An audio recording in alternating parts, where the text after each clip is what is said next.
mushrooms. I've got some lovely chestnut mushrooms in here, bang in season at this time of the year. Now you wouldn't use wild mushrooms for a Bordelaise sauce. Just some button mushrooms or chestnut mushrooms will do great. You can add those to the pan. You'll need about 150 grams of these. And once they're in the pan, add a generous glug of good quality red wine. Now of course it's the red wine in there that gives this sauce its name, Bordelaise, the Bordeaux wine that goes in it. It's quite an important part of making a good quality sauce, is to actually put the red wine in and reduce it down by half before we add the stock. So this is actually quite a key point really. So we just bring this to the boil and gently simmer this for about 3 or 4 minutes.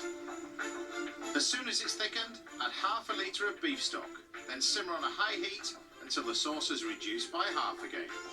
It should take 8 to 10 minutes. I'm also making sautéed potatoes. They're such a nice change from roasties.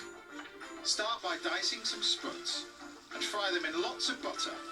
What else? And then you kind of do what the French do. Garlic. Whack, whack, whack. Straight in. We want to get a little bit of colour on these potatoes, so we're not going to cook them all the way through at this point, just to colour them. So turn the pan right high. Now we can add some fresh thyme. Just a few sprigs. Now with your potatoes, I'm going to serve it with this. This is Calvanero, or black cabbage it's known as well. The Italians use this a lot, French use it. Nowadays we can grow it. I actually grow some in the bottom of the garden as well. It's fantastic for this. But unlike normal conventional cabbage, this requires a little bit longer to cook. So it's perfect to go in at the same time as your potatoes. When you've chopped the cabbage, put it into the pan as soon as the diced potato is coloured. Add a little water and cover.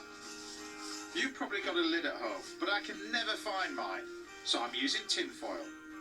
Either way, the spuds will need to simmer for about 8 to 10 minutes. And now for our steak.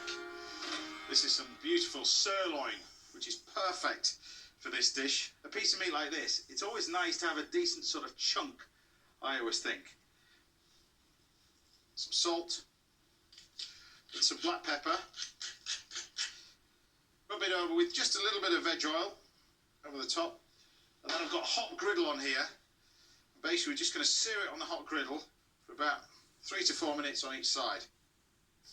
You don't have to use a griddle for your steak. A hot frying pan will do the trick just as well. However you do it, let the meat get to room temperature before cooking. Now I feel as I'm cooking some Highland steak like this, it's kind of payback really, because I've quite an interesting story with Highland cattle.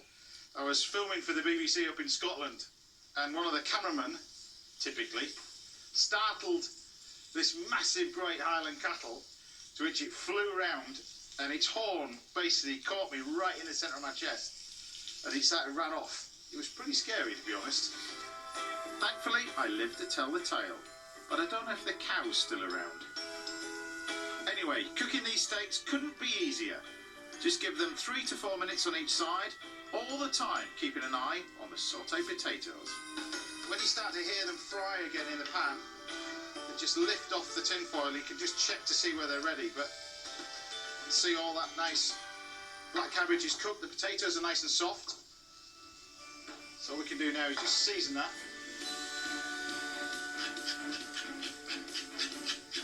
So as soon as your steak is ready, take it off the heat. They look pretty good. The meat will now need to rest, leaving you time to finish off your delicious sauce. This is nearly ready.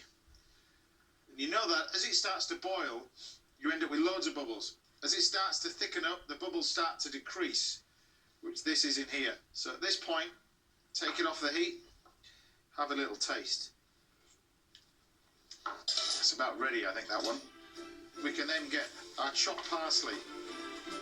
No prizes for guessing how I'm going to finish it off. With butter, of course. But there's no denying it adds a little something extra to the sauce. What you end up with is this beautiful shine on the sauce.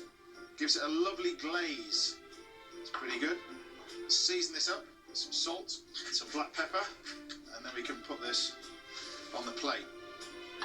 When you're working with fantastic ingredients like these, you can't go wrong.